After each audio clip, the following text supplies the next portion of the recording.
Welcome to ராலர் studio. இன்னைக்கு வீடியோவில் fabric maintenance பற்றி தான் நம்ம பேச போகிறோம். இதில் வந்து ஒரு இம்பார்ட்டண்ட்டான 5-6 டிப்ஸ். ஏன்னா யூஸ்வலாக எங்கள்கிட்ட கஸ்டமர்ஸ் எப்போவுமே கேட்குறது வந்து ஃபேப்ரிக் எப்படி மெயின்டைன் பண்ணலாம், ஒரு ஃபேப்ரிக்கோட லாஞ்சிவிட்டியை வந்து எப்படி நம்ம டிஃபைன் பண்ணுறோம், எதை பொறுத்து வந்து அது ரொம்ப நாள் நமக்கு உழைக்கணும். ஏன்னா எல்லாமே 1000 rupees 5000 rupees எல்லாருமே பைசா கொடுத்து வாங்குறது நம்மக்கிட்ட நிறைய நாள் இருக்கணும்னு ஆசைப்படுவோம் இல்லையா? ஸோ அதனால வந்து அதுக்கு யூஸ்ஃபுல்லான டிப்ஸ் தான் இந்த வீடியோவில் நம்ம பார்க்க போகிறோம். எப்போவுமே தோச்சு உணர்த்தரிச்சு அதை வந்து நிழல்லே உணர்த்துங்க. எந்த ஃபேப்ரிக்காக இருந்தாலும் நம்ம எப்படி சில்க் சாரீஸ்னால் நம்ம ட்ரை வாஷ் பண்ணுவோம், இல்லைனா வந்து இப்போ நார்மலாக வந்து ஒரு சில்க் காட்டன் சாரீஸ்னாலும் சில்க் இருக்கிற எல்லாத்தையுமே நம்ம ட்ரை வாஷ் பண்ணுறோம் இல்லையா? ஸோ அந்த மாதிரி எது வாஷ் பண்ணினாலும் எந்த ஃபேப்ரிக், அது ஒரு நார்மல் காட்டனாக இருக்கட்டும் இல்லை ஒரு சில்க் காட்டனாக இருக்கட்டும், எதையுமே வந்து நிழலில் உணர்த்துங்க.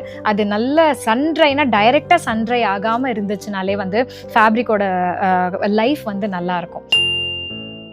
ஒரு மைல்டான டிட்டர்ஜென்ட் யூஸ் பண்ணுங்கள். ரொம்ப ஹார்ஷ் டிட்டர்ஜென்ட் யூஸ் பண்ணுறச்சே அந்த ஃபேப்ரிக்கில் வந்து ஈஸியாக வந்து அது ரொம்ப சீக்கிரமே டேமேஜ் ஆகிறதுக்கான சான்சஸ் இருக்குது. ஸோ மைல்ட் டிட்டர்ஜென்ட்ஸ் யூஸ் பண்ணுங்கள். ஒர்க் இருக்கிற மாதிரி இப்போ சல்வார்ஸில் சீக்வென்ஸ் ஒர்க் இருக்குது, இல்லைனா சம்கி ஒர்க் வச்ச சாரீஸ் இந்த மாதிரி இருந்ததுன்னா இதெல்லாம் வந்து hand dip and dry is the best option. அப்படி இல்லை கையால் துவைக்க முடியாத சுச்சுவேஷன்ஸில் ரிவர்ஸ் பண்ணி போடுங்க. அப்படி இல்லைனா இந்த வாஷ் பேக்ஸ்னு கிடைக்குது இல்லையா? ஸோ அதில் போட்டு கேர்ஃபுல்லாக நீங்கள் வாஷிங் மிஷினில் போட்டு எடுக்கலாம். அண்ட் டவர் இருக்கிற வாஷிங் மிஷினாக இருந்தால் கண்டிப்பாக சில டேமேஜஸ் வரும். ஸோ மிஷினில் போடுறத மட்டும் you will have to take a risk மாதிரி தான் அது. ஆனால் பெஸ்ட்டு வந்து hand wash dip and dry for sequins ஒரு ஒர்க் வச்ச மாதிரியான ட்ரெஸ்ஸஸில். அயர்ன் பண்ணுறச்சேவும் சரி, ஒர்க் இருந்துச்சுன்னா அந்த ஒர்க் மேலே டைரெக்டாக ஹீட் இல்லாமல் ஏதாவது ஒரு பேப்பர் போட்டு அயர்ன் பண்ணுறது பெட்டர். ஆர் ரிவர்ஸ் பண்ணி அயர்ன் பண்ணிவிட்டு அதுக்கப்புறம் ஃப்ரண்ட்டில் லைட் ஹீட்டில் அயர்ன் பண்ணுறது இஸ் ஆல்வேஸ் பெட்டர். அண்ட் அடுத்தது பார்த்திங்கன்னா இப்போ ப்ளவுஸ்லலாம் ஹூக்ஸ் இருக்குது, இல்லை சல்வார் பாட்டம்ஸில் ஹூக்ஸ் இருக்குது, இல்லை பட்டன்ஸ் இருக்குது, இந்த மாதிரியான இருந்ததுன்னா டெஃபினட்டாகவே வந்து வாங்கறச்சே சில பிராண்ட்ஸில் வந்து பட்டன்ஸோட வரும். அந்த பட்டன்ஸை பத்திரமா எடுத்து வச்சுக்கோங்க.